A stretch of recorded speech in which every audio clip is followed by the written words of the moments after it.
Alright, here's where I was getting to here. These are some of the wiring.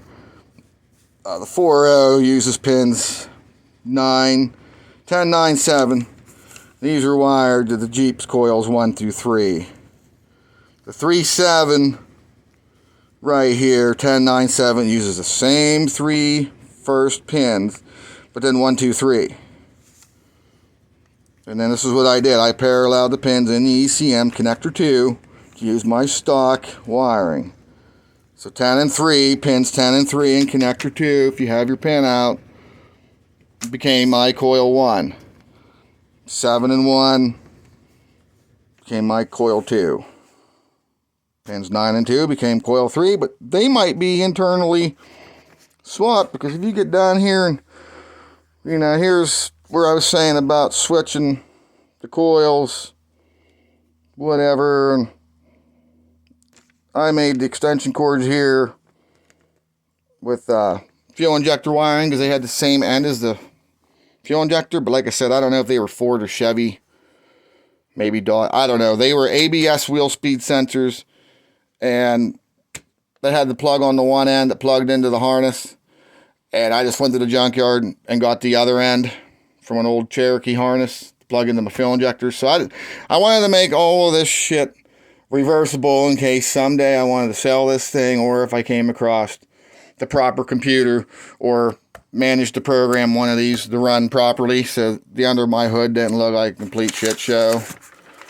But I mean, here's some of the things. Was on the Jeep connector versus the 04 Ram. There's your AC stuff, and they're different over here. Your AC not connected. See, what gets me here is this connector, the C2 connector. If they didn't use the pin on the Jeep, another vehicle used it. And that's the AC pressure sensor. But if you look up here, there's your AC signal. They used it here, but didn't use it here. So it's almost like they knew this is pink and white, and that's 21's the pink and white.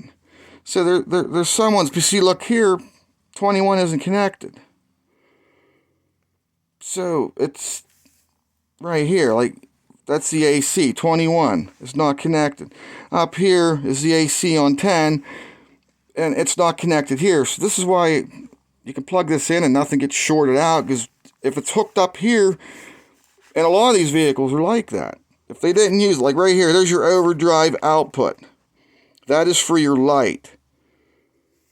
It's not connected to nothing over here. So with all these computers here, the Dodge and this 3.7, it has the overdrive switch, but the little green light don't light up. That's what I'm saying. And that overdrive light, why it's here and not here, I don't know. Maybe because this had a BCM, which I think is part of it. They split up some of the controls to different modules, and it went over the CAN bus. But I could not find a computer within my search that had the overdrive output light. So it might be in the CAN bus for the module or switch. And then let me see here. I'm over here. We're on C2 here, the Jeep. The Jeep never connected 1, 2, 3. And that's where your coils are on your 4.7. 1, 2, 3. The engine coolant temperature sensor. This is stuff for the Hemi. But see, it's not populated on the Jeep. And that's for your TPS, for your 5.7. It's not connected on the Jeep. Don't know. And I have something right there. Is this important? 26. Fuse sensor ground. I don't know. It wasn't hooked up on the Jeep. But for some reason, it works. But, like I said, I rewired mine. And I think that I might have just got pissed off in the heat of battle. And I might have just took ground to ground off these sensors, not knowing that there was a fuse sensor ground. So I might want to look into that, but it is the same. AIC, brown and violet. Some of these weren't labeled, like that was the return, or RET. This was AIC. A lot of these wires share the same color. So, and then right here, 36, 37, not connected. And the RAM, maybe the other 3/7s. This is the pins I hooked my knock sensor to. And that says knock sensor 2. AIC matches. Same color. There should be another knock sensor. Oh, right here it is. 24 and 25 not connected in the Jeep. 24 and 25 connected in the Ram. So a lot of these connectors here, and this is the white connector, ASD, relay, shit. This is 5/7 stuff because they ran out of connectors and C2 for all the extra coils. So they started robbing connectors out of one of the other connectors bridged over. So some of them V8 computers are going to be weird, but we have, we don't have no thing. And then this here, 32,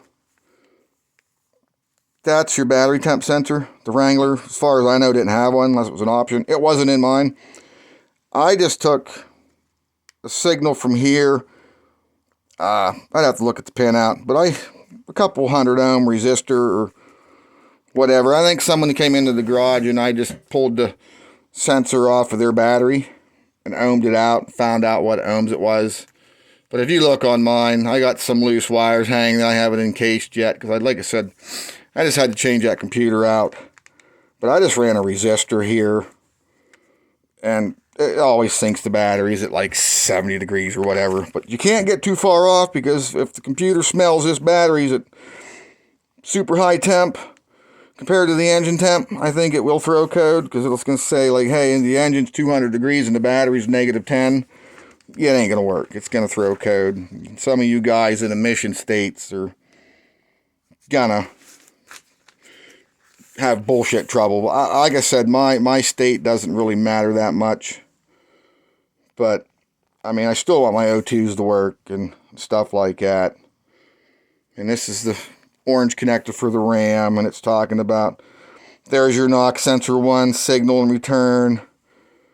Where was the other one at?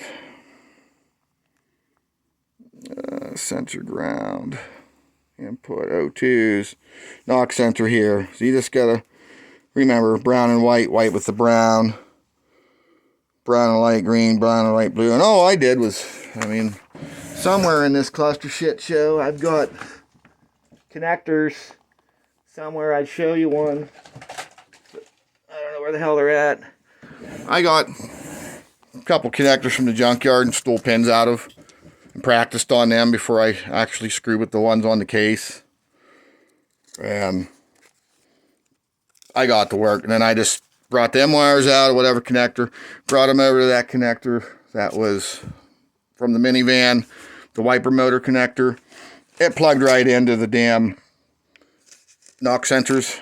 Now, I really don't know which knock sensor was what, so I just got online and looked out for some pinouts and kind of guessed. But, I mean, you can wire this any way you want. It's your Jeep. I mean, if the one wire reaches longer than the other, I don't know. I bought the two knock sensors that were on the pigtail together with the plug that was basically the same as the wiper motor plug. And that thing's easy enough to get. It ain't made out of that Chinese plastic, and it don't fall apart because it's an actual Chrysler plug. It feels good, solid, has the red clip if you're that particular. I'm not. I just was glad to have a plug that didn't fall apart. And then, like I said, this gets into the van coils and the pinouts. You know, my computer's junk. My printer, I only got a printer. It works whenever I don't need it for anything important. But, I mean, somebody's really interested in this, and this gets into the speedometer signal, and I copied all this from online. And then there was some more, like I said, I don't know. Actually, that there is the thing for this. What wires went what to try to read that computer. But getting into that 10-minute deal again, we'll call her a day here. Peace.